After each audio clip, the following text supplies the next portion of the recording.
नमस्कार दोस्तों, कैसे हो आप लोग। आशा करता हूं आप सभी लोग अच्छे नहीं बल्कि बहुत अच्छे होंगे। तो दोस्तों, स्वागत है आपका आज के हमारे इस नए वीडियो में। आज की वीडियो में बात करने वाले हैं आपके यहाँ पर आईसीआर की फुल प्रोसेस के बारे में। अभी आपके पास आपका रैंक कार्ड है और रैंक कार्ड आने के बाद में अभी आपका यहाँ पर सीट मैट्रिक्स भी आ चुका। लेकिन हर बार सीट मैट्रिक्स में यहाँ पर शेड्यूल आता था कि आपका इस तारीख को चॉइस फिलिंग स्टार्ट होगा, इस तारीख को फर्स्ट राउंड का अलॉटमेंट होगा, सारी चीजें उसमें दी रहती थी। लेकिन इस बार का जो काउंसलिंग ब्राउचर आया है उसमें अभी जो शेड्यूल है उसको इंक्लूड नहीं किया। तो कब से चॉइस फिलिंग स्टार्ट होगा उसके बारे में बात करेंगे, और उसके अलावा किस तरह से अपना चॉइस प्रेफरेंस ऑर्डर तैयार करना है वो भी मैं आपको बताऊंगा। ठीक है, तो ये सारी चीजें अपन वीडियो के एंड में या बीच में बात करेंगे। लेकिन सबसे पहले अपन यहाँ पर समझ लेते हैं जो सबसे बड़ा डाउट है इस टाइम स्टूडेंट के माइंड में, कि मेरे पास मेरा रैंक है, अब चॉइस फिलिंग स्टार्ट होता है तो किस तरह से चॉइस फिलिंग होगा, और फर्स्ट राउंड का जैसे मुझे कोई कॉलेज मिल गया तो उसके बाद में डॉक्यूमेंट्स किस तरह से अपलोड करने हैं, और डॉक्यूमेंट्स अपलोड करते टाइम कौन कौन सी चीज़ों का ध्यान रखना है जिससे कि यूनिवर्सिटी में मेरे डॉक्यूमेंट्स रिजेक्ट ना हो।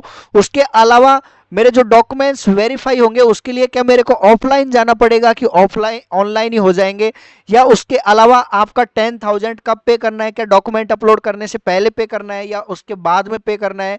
अपर मूवमेंट के लिए अप्लाई करते हैं तो उसमें क्या अगर अगले राउंड में मेरे को कॉलेज नहीं मिला तो क्या मेरा कॉलेज यहाँ पर खत्म हो जाएगा, क्या मेरा सिलेक्शन नहीं होगा, या मेरे को अपर मूवमेंट लगाने के लिए कोई एक्स्ट्रा चार्ज देना पड़ेगा। अगर मेरे को मेन काउंसलिंग में कोई कॉलेज नहीं मिला तो मॉप अप राउंड में मैं भाग ले पाऊंगा कि नहीं ले पाऊंगा। अगर मेरे को मेन काउंसलिंग में कोई कॉलेज मिला वो मेरे को पसंद नहीं आया तो मॉप अप राउंड में मैं कॉलेज चेंज कर सकता हूं क्या। तो इस तरह के तमाम डाउट आपके माइंड में इस समय चल रहे हैं। ठीक है, जैसा कि मैं बहुत सारे स्टूडेंट से कॉन्टैक्ट रहता है मेरे पूरे दिन में, तो सारे स्टूडेंटों का जो कॉमन डाउट मेरे को देखने को मिल रहा है, भैया आगे का प्रोसेस बताओ, किस तरह से आगे क्या चीज होने वाली है।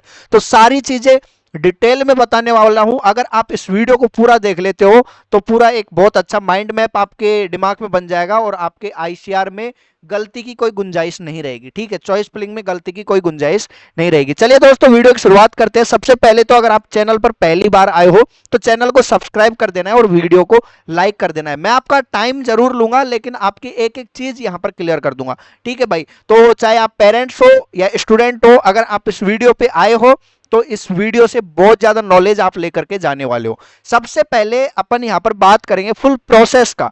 क्या प्रोसेस आपका यहाँ पर रहने वाला है आपके आईसीआर की काउंसलिंग का। देखो, कब से स्टार्ट होगा उसके बारे में मैं आपको बताऊंगा, लेकिन अभी अगर चॉइस फिलिंग आपका स्टार्ट हो जाता है तो सबसे पहले आपको क्या करना होगा, सबसे पहले आपको आपका चॉइस फिलिंग करना होगा।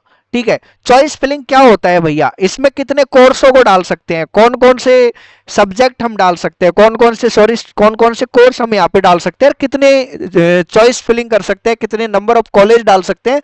तो मैं आपको यहाँ पर बिल्कुल क्लियर कर दूं कि एक बार आपने 500 रुपीज पे किए, उसके बाद में जिन जिन कॉलेज में आप एलिजिबल हो, चाहे उनकी संख्या 100 हो या उससे ज्यादा हो। अब आपके मन में यहां पर सवाल ये उठ सकता है कि भैया यूनिवर्सिटियों की संख्या तो 70 है, इस बार आप 100 कैसे बता रहे हो। भाई, अगर आप पीसीबी सब्जेक्ट ग्रुप के स्टूडेंट हो तो 50 चॉइसेस आपकी बीएससी एग्रीकल्चर के लिए हो गई। ठीक है, उसके अलावा आप अगर 20-25 कॉलेज हॉर्टिकल्चर के भर रहे हो, उसके अलावा 10-15 कॉलेज आप यहाँ पर फिशरीज के भर रहे हो, फॉरेस्ट्री भर रहे हो, बीटेक बायोटेक्नोलॉजी भर रहे हो, अगर आपके कम मार्क्स है तो सारे भरने पड़ेंगे ना। तो इस तरह से आपके कॉलेजों की संख्या यहाँ पर 100+ भी आपको देखने को मिलेगी। तो मेरा कहने का मतलब ये है कि आप यहाँ पर कितनी कॉलेज है और कितने ही कोर्स भर सकते हो जिनमें आप एलिजिबल हो। जिनमें आप एलिजिबल नहीं हो वो गलती मत करना कि आप उसको भर रहे हो। लेकिन यहाँ पर जो सबसे बड़ा चीज आपका सिलेक्शन का काम में करेगा वो रहेगा आपका बेस्ट चॉइस ऑर्डर। ठीक है, अगर आप आपका चॉइस ऑर्डर अच्छे से बना लेते हो तो आपके सिलेक्शन को कोई नहीं रोक सकता। ठीक है, और अगर आप चॉइस ऑर्डर आप अच्छे से नहीं बना पा रहे हो, आप कोर्स को अच्छे से अरेंज नहीं कर पा रहे हो, आप यूनिवर्सिटी को अच्छे से नंबरिंग नहीं दे पा रहे हो, तो हो सकता है कि आपका सिलेक्शन भी ना हो। डरा नहीं रहा दोस्त, क्योंकि काफी बार ऐसा होता है कि बंदा है जो यूट्यूब, आजकल यूट्यूब पे आप देख रहे हो बहुत से ज्यादा लाइव चलते हैं, हम भी बहुत लाइव चलते हैं, आप लोगों के लिए चलते हैं, तो उनसे बोल दिया जाता है कि तेरे को ये कॉलेज मिल जाएगा, ये कॉलेज मिलने की पॉसिबिलिटी है। तो काफी सारे जो होशियार लोग रहते हैं या होशियार पेरेंट्स रहते हैं वो बोलते हैं कि भैया कहाँ जाएगा इतना दूर, अपने स्टेट की यूनिवर्सिटी में पढ़ ले या अपने पास वाले स्टेट की यूनिवर्सिटी को डाल दे। तो इस तरह से वो एक या दो यूनिवर्सिटी डालते हैं और उनकी रैंक पर उनका सिलेक्शन पक्का था अगर वो चॉइस फिलिंग कर लेते अच्छे से, लेकिन वो चक्कर में पड़ गए अपने घर के पास में रहने के या अपने स्टेट में रहने से, तो उस वजह से उसका सिलेक्शन भी नहीं हुआ। दूसरा, अगर वो चॉइस फिलिंग अच्छे से करता तो उसका स्टेट में भी पॉसिबिलिटी बनती और उसको पास वाले स्टेट में मिल जाते। ठीक है, तो ये सारा कमाल रहेगा आपका बेस्ट चॉइस प्रेफरेंस सीट का, तो वो हम आपको प्रोवाइड करवाएंगे। एग्रो गूगल हर साल की भांति इस साल भी आपके लिए आईसीआर काउंसलिंग हेल्प प्रोग्राम लेकर के आया है। ठीक है, जिसमें हम आपकी पूरी मदद करने वाले हैं। आप हमारा ये प्रोग्राम ज्वाइन कर सकते हो जिसमें हम आपकी पूरी मदद करेंगे, आपको कोर्स वाइज आपका प्रेफरेंस सीट तैयार करके देंगे, जो एक बहुत बड़ा स्टेप है आपकी चॉइस फिलिंग का, बहुत बड़ा स्टेप है आपकी काउंसलिंग का, उसको हम पूरा करेंगे। ठीक है, उसकी गारंटी लेता है एग्रो गूगल। तो आप, अगर आपको डाउट है, आप नहीं कर पा रहे हो सिलेक्शन कॉलेजों का, यूनिवर्सिटियों का, आपको डर लग रहा है कि मेरे को सब कैंपस ना मिल जाए या मेरे रैंक पर सिलेक्शन होगा कि नहीं होगा, एबीसी ग्रुप वाले स्टूडेंट एलिजिबल हो गए, अब मेरा सिलेक्शन और खतरे में पड़ गया, अब मैं क्या करूं, तो वो सारे सवालों का आपको जो समाधान मिलेगा वो मिलेगा आपको हमारे आईसीआर काउंसलिंग हेल्प प्रोग्राम में।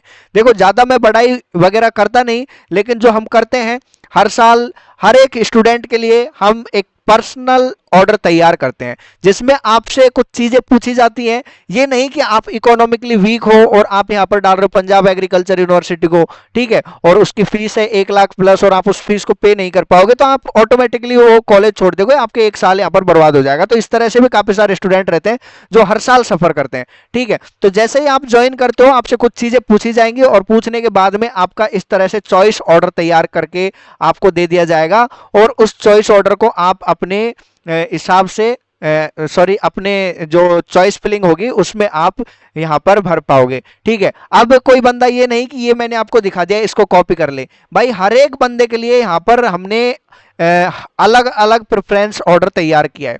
ठीक है, आपको मैं डेमो के लिए यहां पे दिखा दूं कि ये देखो, ये जो सारा आप वर्ड फॉर्म देख रहे हो ना, ये सारे की सारी आपकी हर एक स्टूडेंट की अलग अलग, देखो ये आपका स्टूडेंट है आपका नॉर्थ ईस्ट साइड का, तो इसका इस तरह से हमने बनाया। ठीक है, ये भी आपके अलग स्टूडेंट की है, तो इस तरह से हमने, आप यहाँ पर कॉर्नर में देख पा रहे हो कि एक नंबरिंग दिया हुआ है 2025 029 035। तो इस तरह से हम अपने सारे स्टूडेंटों को अलग अलग नंबरिंग दिए हुए हैं और उनकी प्रेफरेंस के हिसाब से उनको अपना चॉइस ऑर्डर बना करके दे रहे हैं।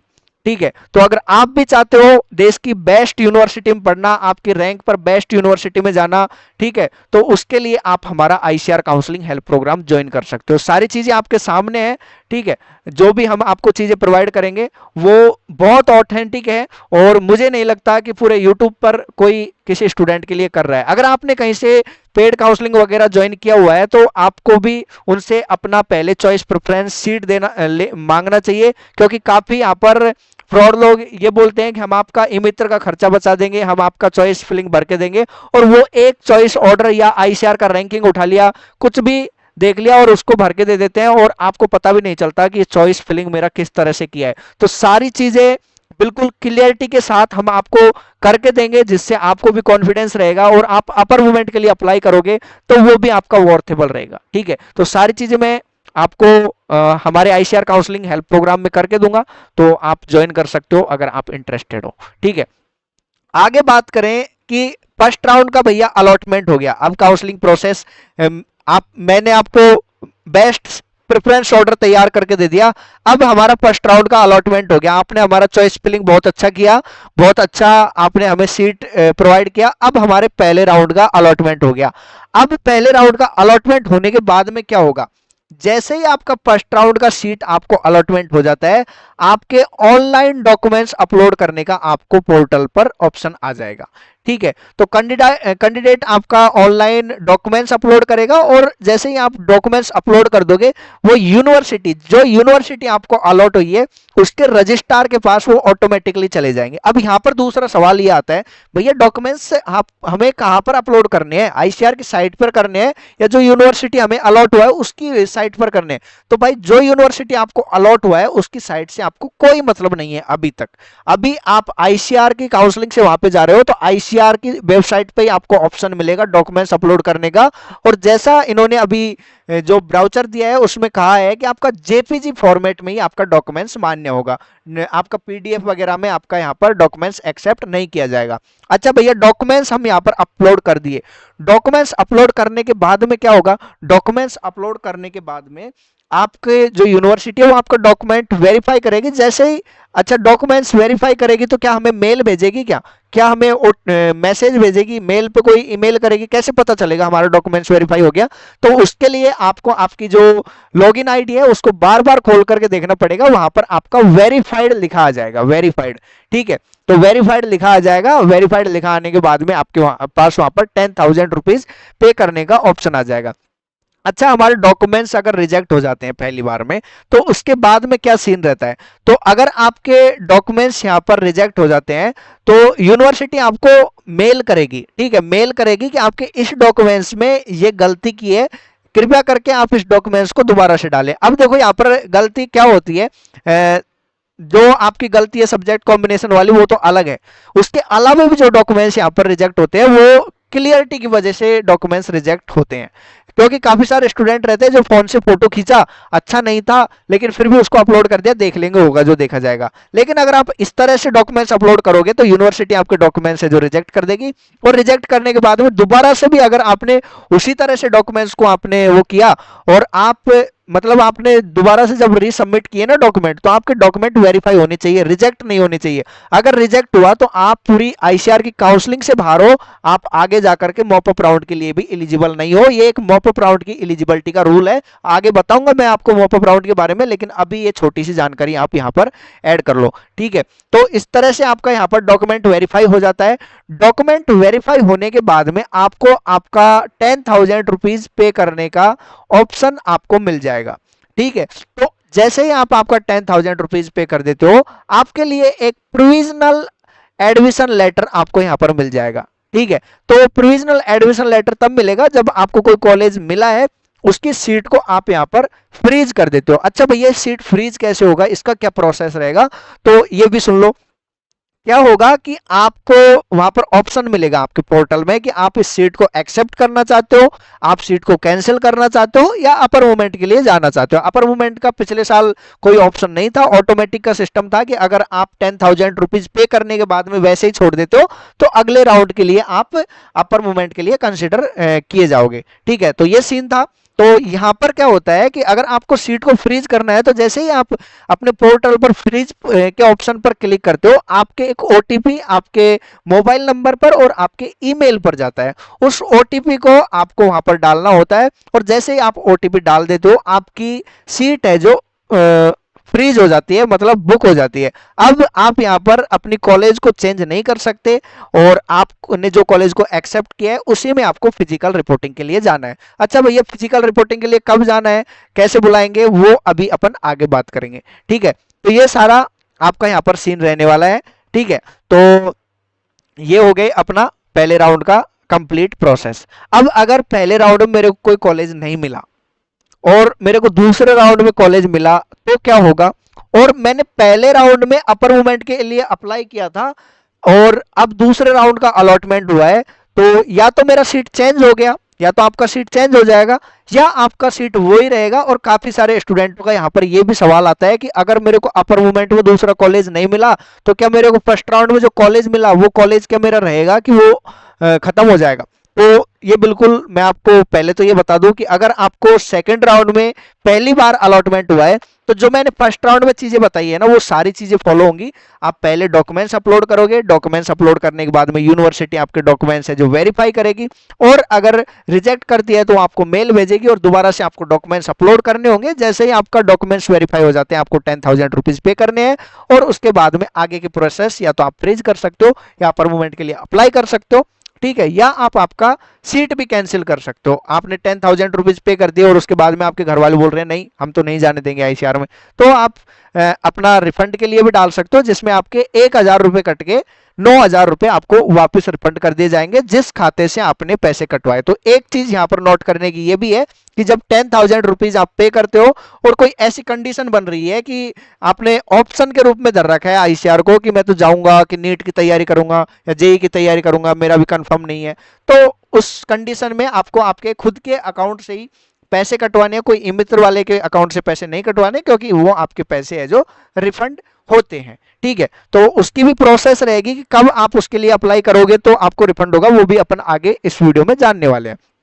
अब दूसरा पॉइंट यहां पर यह था कि पहले राउंड में किसी को कॉलेज अलॉट हुआ, अब उसने अपर मूवमेंट के लिए अप्लाई किया था, तो अगर उसका कॉलेज चेंज हो गया तो क्या होगा, और कॉलेज चेंज नहीं हुआ तो क्या होगा। सबसे पहले अगर आपको 10 नंबर का कॉलेज मिला है पहले राउंड में, और अगर आपने अपर मूवमेंट के लिए अप्लाई किया और सेकंड राउंड में आपको 8 नंबर का कॉलेज मिल गया, तो आप दोबारा से 10 नंबर के कॉलेज में नहीं जा सकते, पहली चीज।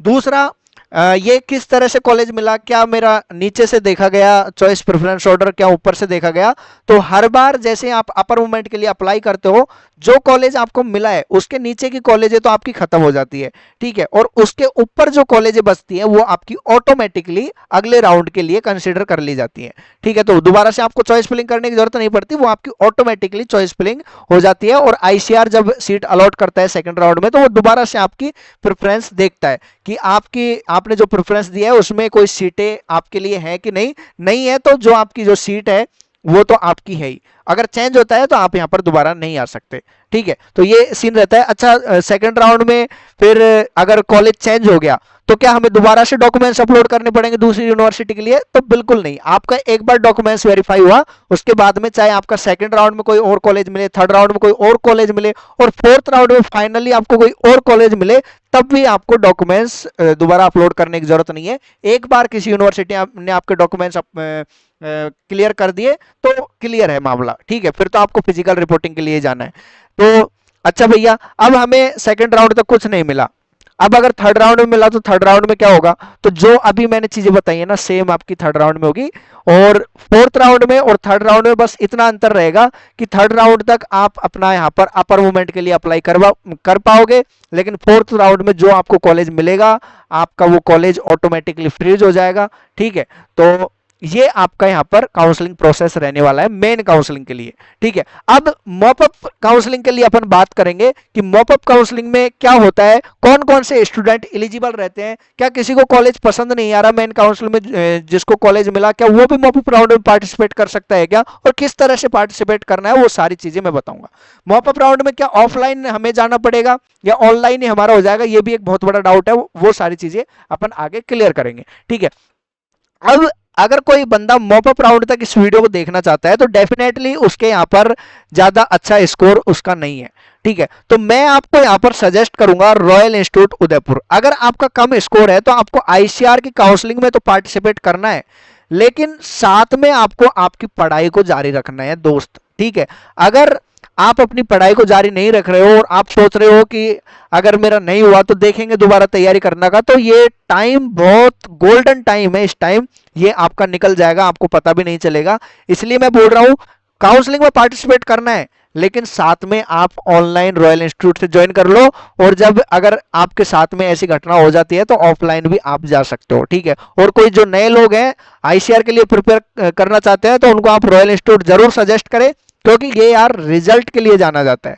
हर साल जो देश के टॉपर निकल के आ रहे हैं आईसीआर के, वो रॉयल इंस्टीट्यूट से निकल के आ रहे हैं। ये राजस्थान में है, लेकिन ये राजस्थान का नहीं, ये ऑल इंडिया का बेस्ट एग्रीकल्चर इंस्टीट्यूट बन चुका है। लगातार टॉप रैंक देने से, लगातार नंबर ऑफ मोर स्टूडेंट के सिलेक्शन देने से। ठीक है, तो यहां से हर बार बहुत सारे सैकड़ों में हर बार स्टूडेंट है जो टॉप यूनिवर्सिटी में जाने का सपना पूरा कर रहे हैं। तो अगर आपका भी सपना है 2026 में किसी टॉप यूनिवर्सिटी में जाने का, तो आप रॉयल इंस्टीट्यूट ज्वाइन कर सकते हो। ठीक है, अब बात करेंगे अपने फाइनल स्टेप मॉपअप राउंड के बारे में कि मॉपअप राउंड में आपका यहाँ पर किस तरह से चॉइस फिलिंग होगा और कौन कौन लोग इसके लिए एलिजिबल रहेंगे। ठीक है, तो मॉपअप राउंड का मतलब ये होता है कि अगर आपकी मेन काउंसलिंग में कोई सीटें खाली बचती हैं तो वो आपकी मॉपअप राउंड में फिल की जाएंगी। अब मैं आपको बताऊंगा आगे कि कब आपको कॉलेज में जाना है, ठीक है, और कब आपकी फिजिकल रिपोर्टिंग होगी, कब से आपका चॉइस फिलिंग स्टार्ट होगा, वो सारी चीजों के ऊपर अभी बात करेंगे।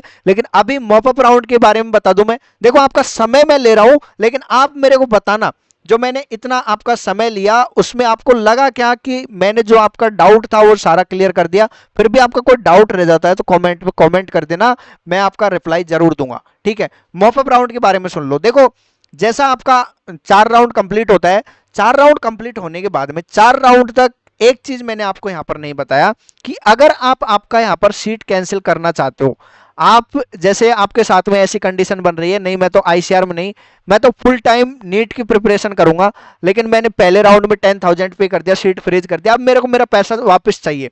तो ये जो 4th राउंड है ना, इसके अलॉटमेंट होने से पहले, 4th राउंड के अलॉटमेंट से पहले अगर आप अपनी सीट को कैंसिल कर देते हो तो आपका 1,000 रुपया कट के 9,000 रुपया वापिस आपके उसी अकाउंट में आ जाएगा। तो यहां तक का ध्यान रखना, अगर आपका 4th राउंड का अलॉटमेंट हो जाता है और उसके बाद में आप वहां पर अपनी सीट को छोड़ते हो तो फिर वहां पर आपको दिक्कत हो जाएगी, वहां पे आपके 10,000 रुपीज जब्त कर लिए जाएंगे, फिर आप उस कॉलेज में जाओ या ना जाओ। ठीक है, चलिए मॉपअप राउंड के बारे में बात करते हैं। काफी सारे स्टूडेंटों को इसका इंतजार है, क्योंकि आपने भी सुना होगा कि मॉपअप राउंड में कट ऑफ कम जाती है तो तेरा सिलेक्शन तो मॉपअप राउंड में ही होगा, मॉपअप राउंड ही तेरे को बचा पाएगा। ठीक है, तो मॉपअप राउंड में भी भाई क्या होगा कि जो आपकी मेन काउंसलिंग में कोई सीटें बच गई उसका पहले तो आपका सीट मैट्रिक्स निकलेगा। ठीक है, जो वैकेंसी रह जाएंगी, जो आपकी सीट खाली रह जाएगी, उनका लिस्ट निकलेगा कि इस यूनिवर्सिटी में इतनी सीटें खाली हैं। ठीक है, अब उसके बाद में आपका दोबारा से एक बार नया फ्रेश चॉइस फिलिंग होगा। ठीक है, दोबारा से आपको अपना चॉइस फिलिंग करना पड़ेगा। और यहां पर क्या होता है कि काफी सारे स्टूडेंट सोचते हैं कि यार मेन काउंसलिंग में क्या काउंसलिंग करना, मॉपअप राउंड में करेंगे, तेरे तो मार्क्स कम है। तो मैं आपको एक चीज बता दूं, एक चीज बिल्कुल क्लियर कर दूं कि आप मेन काउंसलिंग में भी आपको काउंसलिंग करना है और मॉपअप राउंड में भी आपको काउंसलिंग करना है और आपको कोई एक्स्ट्रा चार्ज नहीं लगेगा। जी हाँ दोस्तों, आईसीआर का ये रूल है कि अगर आपने मेन काउंसलिंग के लिए चॉइस फिलिंग किया 500 रुपए चालान काट के और उसके बाद में आपको कोई कॉलेज नहीं मिला पूरे 4 राउंड तक, तो अगर आप मॉपअप राउंड में पार्टिसिपेट करना चाहते हो तो आपको दोबारा से 500 यहां पर देने की जरूरत नहीं पड़ेगी। आपके ऑटोमेटिकली वो 500 मॉपअप राउंड के लिए भी कंसीडर हो जाएंगे और आप यहां पर उन्हीं 500 में अपना दोबारा से चॉइस फिलिंग कर पाओगे। तो जो भी बंदे ऐसा सोचते हैं कि मॉपअप राउंड में पार्टिसिपेट करेंगे, उनको मेन काउंसलिंग में भी पार्टिसिपेट करना चाहिए। होगा नहीं होगा वो अलग बात है यार, लेकिन आप कोशिश भी ना करो वो बिल्कुल गलत बात है यार। ठीक है, तो आपको कोशिश जरूर करनी है। अब यहां पर क्या होता है, देखो जैसे आपने मेन काउंसलिंग में देखा कि फर्स्ट राउंड में आपको जैसे कॉलेज मिला, आपको अपर मूवमेंट का ऑप्शन मिल रहा था, आपको सीट फ्रीज करने का ऑप्शन मिल रहा था, आपको सीट कैंसिल करने का ऑप्शन भी मिल रहा था। लेकिन अगर आपको मॉपअप राउंड में कोई सीट अलॉट होता है तो उसके सीट अलॉट होने के बाद में आपके पास केवल एक ही ऑप्शन रहता है कि आप उसमें अपने डॉक्यूमेंट्स अपलोड करेंगे। ठीक है, डॉक्यूमेंट्स अपलोड करने के बाद में जो 10,000 रुपीज आपको पे करने हैं वो आपको पे करने ही पड़ेंगे। ठीक है, क्योंकि यहां पर आपको दोबारा से अपर मूवमेंट का ऑप्शन नहीं मिलता है, ना ही आपको सीट कैंसिल करने का ऑप्शन मिलता है। एक चीज का और ध्यान रखना, मैंने 10,000 रुपीज रिफंड के बारे में बताया, तो ऐसा नहीं कि मॉपअप राउंड में भी वो आपके 10,000 रुपीज रिफंड होते हैं। एक बार आपने 10,000 रुपीज पे कर दिए तो अगर आप कॉलेज में जाते हो, एक चीज मैं यहां पर बताना भूल गया कि 10,000 रुपए आखिर सीट एक्सेप्ट करने का इतना ज्यादा पैसा क्यों ले रहे हैं? तो भाई ये पैसा है ना, ये पैसा आपका आपसे बस सिक्योरिटी के रूप में लिया जा रहा है कि आपने सीट को एक्सेप्ट कर लिया। ये 10,000 रुपया आगे जाकर के जो आपने यूनिवर्सिटी में आप एडमिशन लेने जाओगे वहां पर आपकी जो फीस होगी उसमें से 10,000 रुपए कट जाएंगे। तो मतलब ये है कि आपके जो 10,000 रुपए हैं वो आपकी फीस में जमा हो रहे हैं। तो इस तरह से ये आपका मॉपअप राउंड का काउंसलिंग चलेगा। और यहाँ पर जब आप 10,000 रुपीज पे कर दोगे तो आपके पास सीट एक्सेप्ट करने का सीट एक्सेप्ट करने के अलावा कोई दूसरा ऑप्शन नहीं है। अगर आप नहीं करते हो तब भी ऑटोमेटिकली आपकी फ्रीज हो जाती है। ठीक है, तो ये सारा सीन रहता है आपकी फर्स्ट राउंड से लेकर के फोर्थ राउंड तक, और उसके बाद में मॉपअप राउंड। अब बात कर लेते हैं भैया मॉपअप राउंड में एलिजिबिलिटी का क्या सीन है। अगर मेरे को 4 राउंड में कोई ऐसा कॉलेज मिला जिसमें मैं जाना नहीं चाहता, वो कॉलेज मुझे पसंद नहीं आ रहा, मैंने गलती से फ्रीज कर दिया, अब क्या मैं मॉपअप राउंड में पार्टिसिपेट कर सकता हूं क्या? तो भाई अगर आपने 10,000 रुपीज पे कर दिए तो आप मॉपअप राउंड में पार्टिसिपेट नहीं कर सकते। लेकिन आपको फर्स्ट राउंड में कोई कॉलेज अलॉट हुआ और आपने डॉक्यूमेंट ही वेरीफाई नहीं करवाए। देखो, अगर आपने डॉक्यूमेंट वेरीफाई करवाए और उसके बाद में 10,000 रुपीज पे नहीं किए तब भी आप एलिजिबल हो। दूसरा, आपने डॉक्यूमेंट वेरीफाई नहीं करवाए तब भी आप एलिजिबल हो। लेकिन अगर आपके डॉक्यूमेंट्स किसी यूनिवर्सिटी ने रिजेक्ट कर दिए और वो लास्ट तक रिजेक्ट ही रही, आपने रीसबमिट किए तब भी वो डॉक्यूमेंट्स रिजेक्ट रही, तो आप मॉपअप राउंड के लिए एलिजिबल नहीं हो। ठीक है, ये एक बहुत बड़ा रूल है, इसको ध्यान में रखते हुए आपको करना चाहिए। ये नहीं कि आपको कोई कॉलेज मिला, 10,000 आपने पे किया और पे करने के बाद में आप अपनी सीट छोड़ दिए और आप सोच रहे हो कि नहीं मैं तो मॉपअप राउंड में जाऊंगा, तो आप मॉपअप राउंड के लिए एलिजिबल नहीं हो। आपने एक बार अपना सीट छोड़ा है 10,000 पे करने के बाद में, तो आईसीआर ने माना है कि आपको उस सीट की जरूरत नहीं है, आपको आईसीआर में आना ही नहीं है। ठीक है, तो इसलिए ये चीज का भी आपको यहाँ पर ध्यान रखना है। तो इसमें वही स्टूडेंट एलिजिबल रहेंगे जिनको कोई कॉलेज नहीं मिलेगा, और दूसरी जो 2 कंडीशन मैंने आपको बताई है। ठीक है, तो ये सारा। और एक बंदा जो मेन काउंसलिंग में चॉइस फिलिंग करना भूल गया लेकिन उसके पास रैंक कार्ड है, तो वो अपना चॉइस फिलिंग यहाँ पे कर सकता है मॉपअप राउंड के लिए। तो ये सारा सीन रहता है आपका शुरुआत से लेकर के मॉपअप राउंड तक। अब भैया चॉइस फिलिंग कब स्टार्ट होगा, क्या सीन है, कब तक हम कॉलेज में जा पाएंगे, और कॉलेज में फिजिकल रिपोर्टिंग के लिए कब बुलाते हैं? क्या हमें पहले राउंड में कोई कॉलेज मिला तो क्या वो हमें फिजिकल रिपोर्टिंग के लिए बुला लेंगे? तो जिन यूनिवर्सिटियों में आपकी पढ़ाई स्टार्ट हो गई है, स्टेट के जो बच्चे हैं 80% सीट जो आपके स्टेट से फिल होती हैं, जैसे तमिलनाडु की बात करें तो यहाँ पर आपके फर्स्ट सेमेस्टर की क्लासें स्टार्ट हो चुकी हैं। तो हो सकता है कि अगर आपको फर्स्ट राउंड में टीएनयू मिले और मिलने के बाद में आपने उस सीट को एक्सेप्ट कर लिया, तो हो सकता है कि 2-4 दिन के बाद में ही वो आपको यहाँ पर फिजिकल रिपोर्टिंग के लिए बुला ले। ठीक है, तो अगर आप अपर मूवमेंट के लिए यहाँ पर डालते रहोगे तो लास्ट तक आपको कोई यूनिवर्सिटी नहीं बुलाएगी। जब आपका फोर्थ राउंड आएगा उसके बाद में ही आपको यूनिवर्सिटी बुलाएगी। ठीक है, तो ये सारा सीन रहता है। अब काउंसलिंग कब से स्टार्ट हो सकता है, तो भाई काउंसलिंग का कोई ऑफिशियल अपडेट नहीं है, फिर भी मान के चल रहा हूं मैं कि इसी महीने के लास्ट तारीख तक आपका काउंसलिंग स्टार्ट हो जाना चाहिए। पहला कारण काउंसलिंग लेट होने का आईसीआर खुद है कि इतने दिनों से वो कुछ किया नहीं, और किया तो उसने बहुत गड़बड़ कर दिया। ठीक है, क्योंकि ब्राउचर जो पहले निकाला था उसमें एबीसी ग्रुप वाले काफी यूनिवर्सिटियों में एलिजिबल थे, लेकिन उसने जो फाइनल निकाला उसमें कुछ यूनिवर्सिटियों का ऐसा उसने डाल दिया कि वो यूनिवर्सिटियां खुद बोल रही हैं कि हमने एबीसी ग्रुप वालों को ऐसा किया ही नहीं, ये आईसीआर ने गलती से डाल दिया, या आईसीआर की गलती है, आईसीआर से जाके बात करो। तो इस तरह से आईसीआर का और यूनिवर्सिटियों का यहाँ पर झमेला चल रहा है। और कुछ जैसे आप राजस्थान में देख रहे हो, जेईटी का आपका काउंसलिंग स्टार्ट नहीं हो रहा। स्वामी केशवानंद राजस्थान एग्रीकल्चर यूनिवर्सिटी बोल रही है कि गवर्नमेंट से एनओसी नहीं आई, तो एनओसी नहीं आई तो उन्होंने कैसे आईसीआर को सीट मैट्रिक्स दे दिया, तो ये भी एक बहुत बड़ा सवाल बनता है। अगर बात की गहराई पर जाए तो हर एक बात में से एक क्वेश्चन आप निकाल सकते हो। ठीक है, लेकिन अपन को ये सारे झमेलों में नहीं पड़ना है। अपना जब भी अपना काउंसलिंग स्टार्ट होगा अपन को अपनी अच्छे से चॉइस फिलिंग करनी है, और अच्छे से चॉइस फिलिंग करने के लिए मैंने आपको बता दिया कि किस तरह से आप हमसे अपना चॉइस प्रेफरेंस ऑर्डर तैयार करवा सकते हो, जिसमें आप अपने सिलेक्शन को पक्का कर लोगे।